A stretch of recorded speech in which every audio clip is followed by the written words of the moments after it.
여러분 안녕하세요. 기예술 강사 러프입니다. 이번에 함께 알아볼 부분은 비철금속에 대한 얘기를 나누어 볼까 합니다. 비철금속, 기계재료 시험에 빠지지 않고 나오는 부분이고 산업에서도 정말로 중요하게 다뤄지고 있는 부분입니다. 개인적으로는 이 비철금속 부분이 정말로 중요한 부분이라고 생각하는데 사실상 시험에 나오는 부분들은 크게 중요하지 않은 부분들이 출제되고 있다고 생각합니다. 물론 우리는 시험을 합격해야 되기 때문에 시험에 관련된 내용을 주로 다루겠지만 이번 시간에는 비철금속이라는 친구에 대해서 전반적으로 개념을 잡아드려 볼까 합니다. 참고로 뒤에 가서도 말씀드리겠지만 비철금속은 합금에 대한 문제가 주로 나오고 합금에 대한 이름들이 까다롭기 때문에 그런 부분들은 직접 외워주셔야 합니다. 혹시라도 초성 암기법과 같이 쉽게 외우는 방법이 궁금하신 분들이라면 이번 영상은 그런 부분들 잘 없으니까 기대하지 마시기 바랍니다. 대신에 이 강의를 다 보시고 나면 여러분들은 단순히 문제를 풀기 위해 외웠던 비철금속들이 훨씬 더 친숙하고 깊이 있게 다가오실 거라 확신합니다. 재밌는 내용 많이 가지고 왔으니까 준비되셨다면 천천히 들어가 보도록 하죠.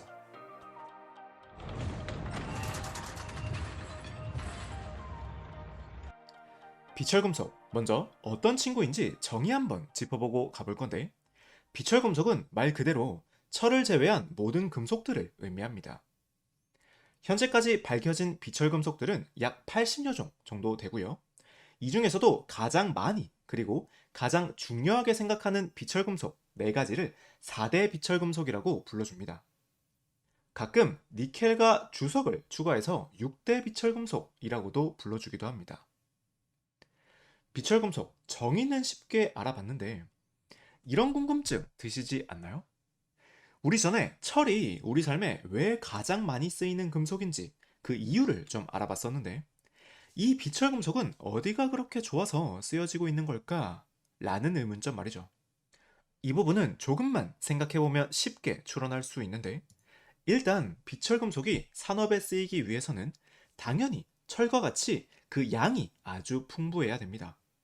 전에 철에 대한 강의를 할 때 지구상에 있는 원소 순위표를 잠깐 가지고 왔었는데 이 부분을 조금 더 확대해서 보면 이렇게 될 거고요. 이 중에서 우리가 앞에서 말했던 6대 비철금속들은 빨간색으로 표시된 부분들을 참고해 주시면 좋겠습니다. 좋아요. 다음은 당연히 비철금속이나 철이나 그 장점이 비슷하다면 비철금속들을 쓸 이유가 없겠죠. 그래서 비철금속은 철이 가질 수 없거나 철보다 우수한 장점들을 가지고 있어야 됩니다. 대표적으로 부식에 강한 내식성을 가지고 있거나 전기 또는 열 전도율이 높다거나 비중이 작아서 무게가 가볍거나 라는 특징들이 있는 친구들이 인기 있는 비철금속이 되는 거죠. 이해되시나요? 이 비철금속들은 산업이 발전되어 갈수록 인기 있는 부분들이 될 수밖에 없는데요. 이번에는 혹시나 궁금해하시는 분들이 계실 수도 있을 것 같아서 비철금속이 산업에 얼마나 많이 쓰이고 있는지를 수치적으로 한번 가지고 와봤습니다. 수치는 21년 기준으로 조사한 자료이고 정확한 수치는 아니기 때문에 참고치 정도로 봐주시면 좋겠습니다. 같이 한번 보시면 구리가 1년에 2,500만 톤, 아연은 1,400만 톤, 니켈은 300만 톤, 알루미늄이 6,900만 톤 정도로 1년에 소비되어지고 있습니다. 1년에 13억 5천만 톤 정도로 소비되는 철에 비해서는 그 수치가 작아 보이실 수도 있지만 절대 작은 수치가 아니고요. 이렇게 수치적으로 보면 어떤 금속들이 얼마나 많이 쓰여지고 있는지를 어느 정도 감이 잡히실 거라 생각합니다. 여기까지 비철금속에 대한 전반적인 흐름 한번 알아봤는데 지금부터는 조금 더 세세하게 각 원소들이 가지는 특징들에 대해서 알아보러 가볼 거예요. 근데 이 비철금속들을 전부 다 알아보기에는 시간이 너무 많이 걸리기 때문에 저는 6대 비철금속 중에서도 가장 인기 있는 구리와 알루미늄 이 두 가지에 대해서 함께 알아보는 시간 가져보려고 합니다. 자, 준비되셨다면 구리부터 함께 들어가 보도록 하죠. 구리 하면 여러분들은 어떤 게 가장 먼저 떠오르시나요? 구리는 인류가 최초로 활용한 금속이고요. 우리가 알고 있는 청동기 시대에 나오는 그 청동이 구리를 의미합니다. 여기까지는 대부분 아실 거라 생각하는데 한 가지 재밌는 사실 알려드리겠습니다. 청동, 뒤에서 배울 거지만 구리와 주석의 합금인데 원래 이 청동은 청동기 시대에 잘 알려져 있는 청록색이 아닙니다. 원래는 구리보다 조금 더 밝은 노란색을 띠고 있습니다. 청동기 시대 물건들이 청록색인 이유는 바로 구리가 산화되면서 이 사진과 같이 청록색으로 변하기 때문이고 우리 자유의 여신상이 원래는 청록색이 아니었지만 청록색이 된 이유도 똑같은 이유 때문입니다.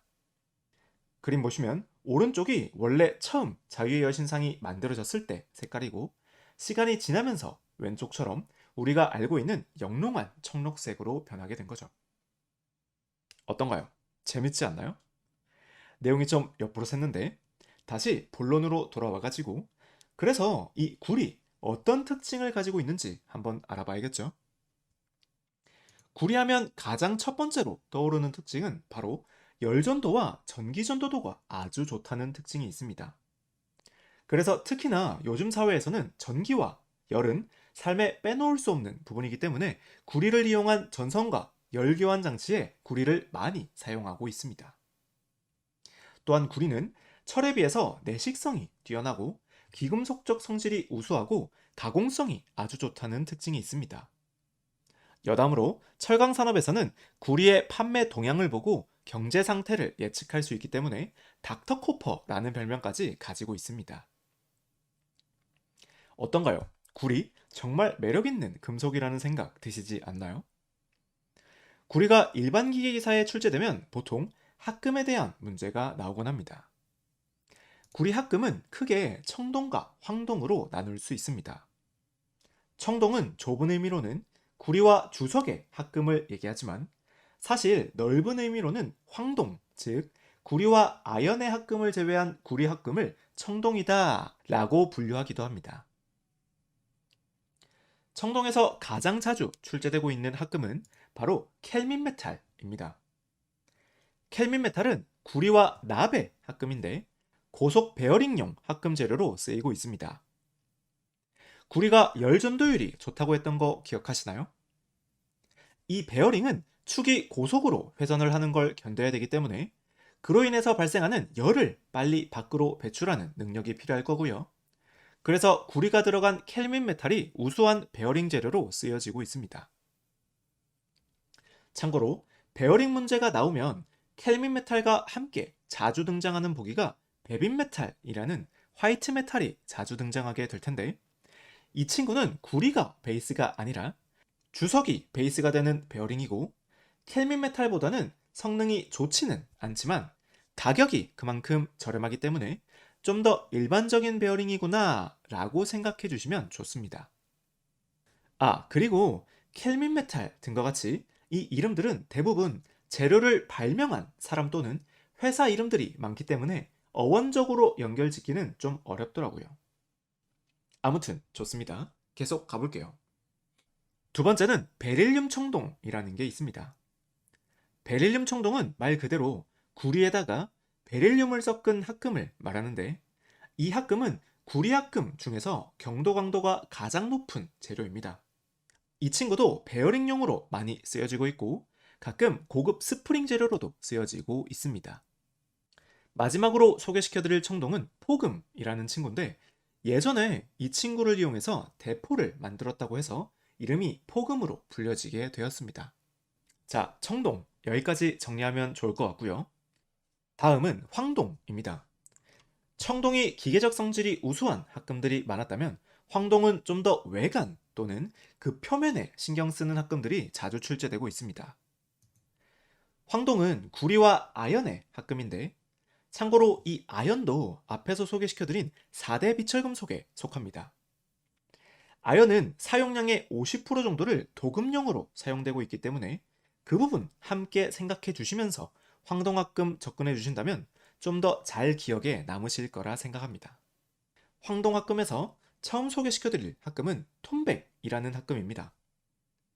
톤백은 아연 20% 정도가 첨가된 황동으로 색이 황금과 비슷하기 때문에 금의 모조품이나 장신구 제작에 쓰이고 있고, 칠사망동은 남성분들 총알, 탄피색 기억하시나요? 이 탄피의 재료로 칠사망동이 쓰여지고 있습니다.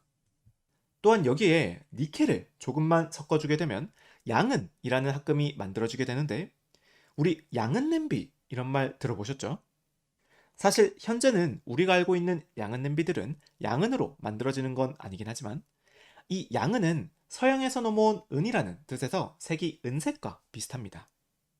다음, 육사황동은 문주메찰이라고도 불리는데, 황동 중에서 가장 저렴한 합금이고, 여기에 철을 1에서 2% 정도만 넣어주게 되면 강도가 아주 높은 델타메탈이라는 철황동 합금을 만들 수 있습니다.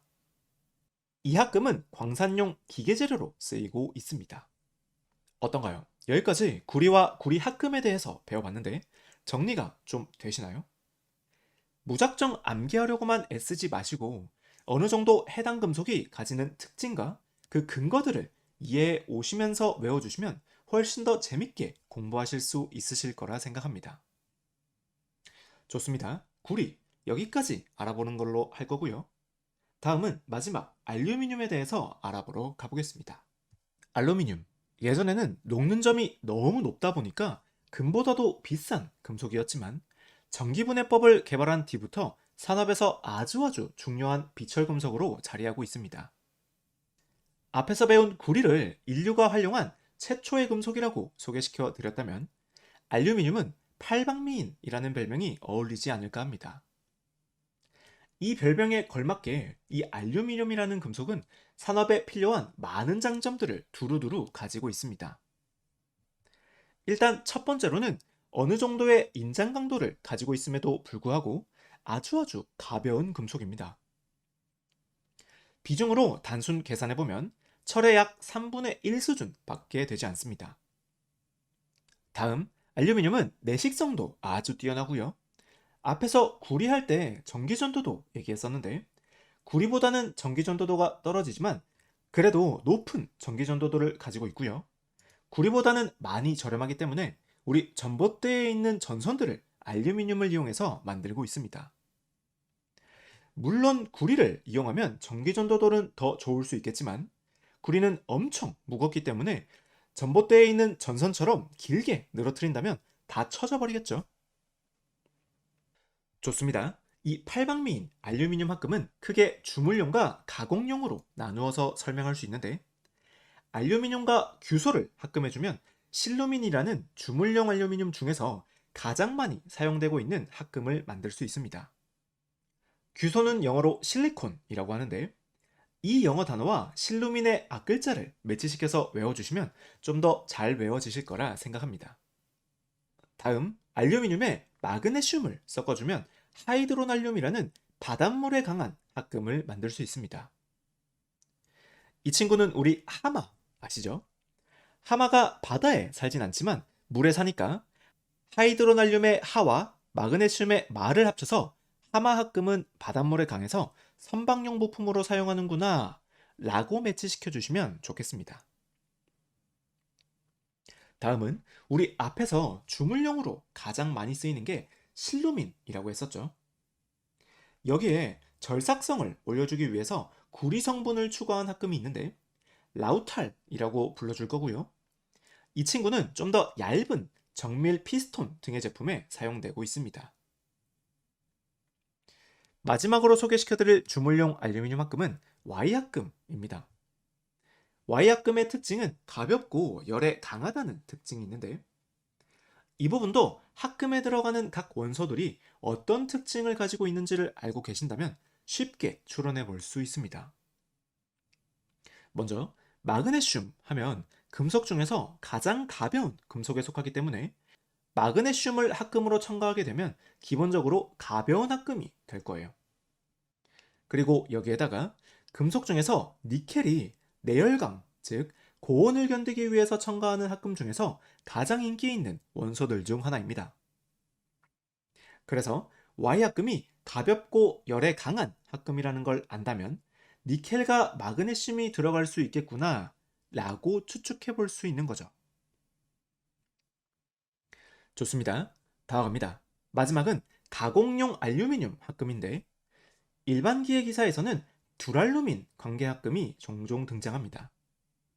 두랄루민 합금은 예전에 항공기에 쓰이던 재료로 당연히 가벼워야만 했고 강도 또한 강해야 했습니다.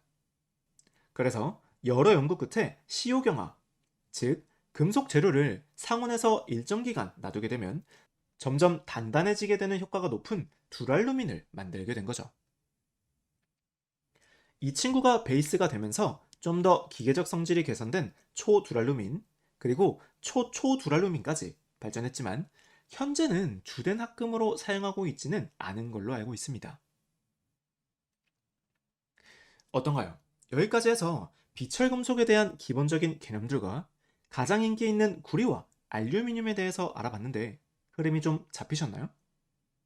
계속 말씀드리지만 시험을 위해서 물론 합금에 대한 암기도 필요하겠지만 이 중에서 현재는 사용하고 있지 않는 합금들도 있습니다. 그래서 합금 자체의 개념들보다는 그 원소들이 가지고 있는 개념들을 익히시는 게 실무에는 훨씬 더 도움되실 거라 생각합니다. 아무튼 이번 이론 시간 여기서 마무리할 거고요. 시간이 좀 걸렸는데 문제 얼른 풀어보고 강의 마치도록 하겠습니다.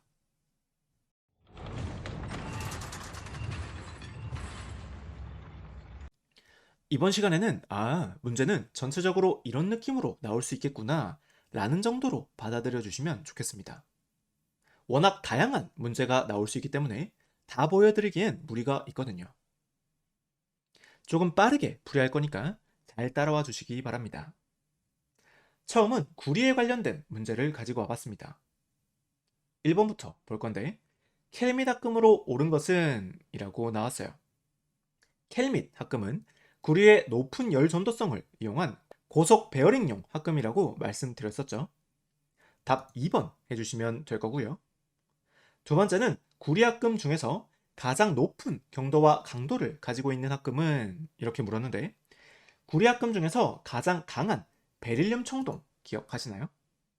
답 1번 해주시면 되겠죠. 참고로 여기서 보기 하나하나가 어떤 건지 모두 다 알고 넘어가시려고 하면 너무나 외우실 게 많습니다. 자주 출제되는 키워드들이 있으니까 그 부분들 우선적으로 암기해 주시는 걸 추천드릴게요. 계속해서 황동 문제인데 20% 정도의 아연이 들어간 황동이고 모조 금에 쓰이는 황동은? 이렇게 물었어요. 답 톤백이었죠. 1번 해주시면 됩니다. 마지막 델타메탈이라고도 하는 강도가 커서 광산기기에 사용되는 합금은? 이렇게 물었는데 우리 철강 시간에 델타철 배우신 거 기억하시나요? 그 기억을 매치시켜서 육사항동에 철을 살짝 첨가한 철황동, 답 4번 해주시면 됩니다. 다음은 알루미늄 합금에 대한 문제를 가지고 왔습니다. 첫 번째는 알루미늄 합금에서 내열 합금으로 사용되는 것은? 이렇게 물었는데 니켈과 마그네슘이 들어가서 가볍고 내열성이 뛰어난 합금은 1번 Y 합금입니다. 마지막 두 번째 문제는 고강도 합금으로서 항공기용 재료에 사용되는 것은? 이렇게 했는데 우리 두랄루민 계열 합금들 마지막에 소개시켜 드렸었죠. 보기 보시면 4번 엑스트라 슈퍼 두랄루민 번역하면 초초 두랄루민 해서 답 4번 해주시면 됩니다. 어떤가요? 이번 시간 재밌지 않으셨나요? 시험 문제들은 조금 암기가 필요해서 어렵게 느끼셨을 수도 있겠지만 오늘 강의를 잘 들어오셨다면 분명히 시험 그 이상의 것을 얻어가셨을 거라 생각합니다. 오늘도 강의 들어오시느라 너무 고생 많이 하셨고요. 다음 영상은 더 좋은 영상으로 찾아뵙도록 하겠습니다.